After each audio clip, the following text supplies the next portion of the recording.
Good morning, this is Steve O'Hare from Signal Centre, and today is Tuesday the 29th of June 2021, and today we're bringing you the weekly crypto technical analysis review.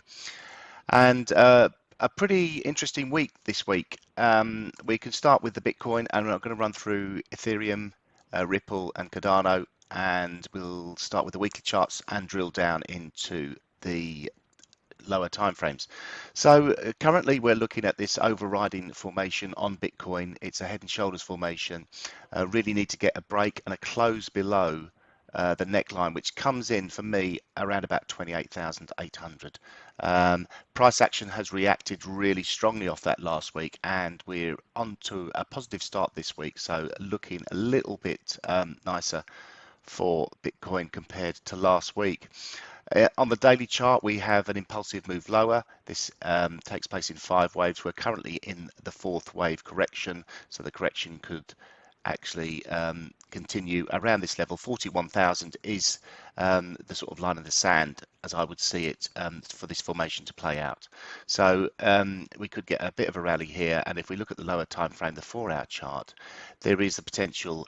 Obviously, we've seen this reaction again off this 30,000, 31,100 level, the basically support area, 28,788 all the way up to 31,100, and we've got another reaction higher again.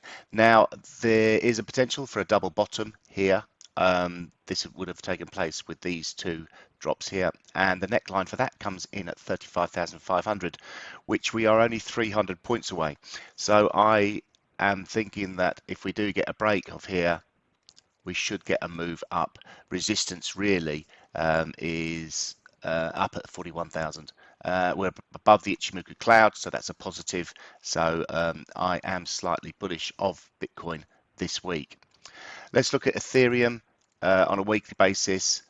Looks pretty messy and pretty bearish, but we have seen the reaction from this supportive line 1730 and a bullish hammer type candle posted last week, so that is positive as well. Let's look at the 4-hour chart. The daily chart will not really show us a great deal, but again, we've seen a break through the neckline already on Ethereum, and that happened at 2045, and it's pushing higher. Now this could lead to a potential move, which is a measured move target, and that comes in around about the 2,400 level. Resistance before that comes in at 2278, and again we're above the Ichimoku cloud on a 4-hour chart, so that's positive. Taking a look at Ripple now, again similar sort of price action. However, we've got this bearish flag that we thought we were forming.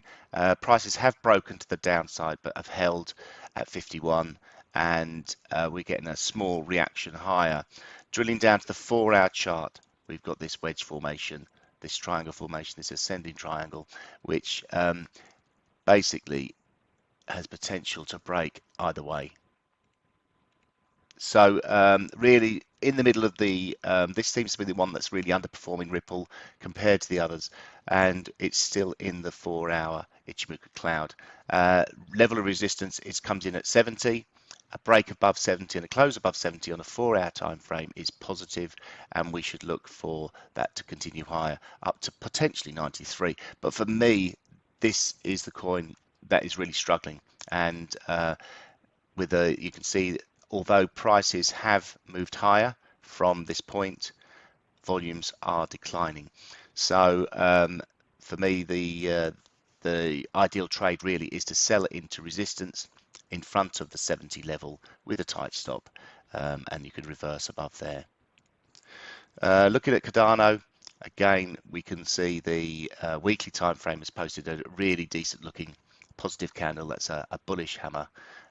We've got the reaction from this low.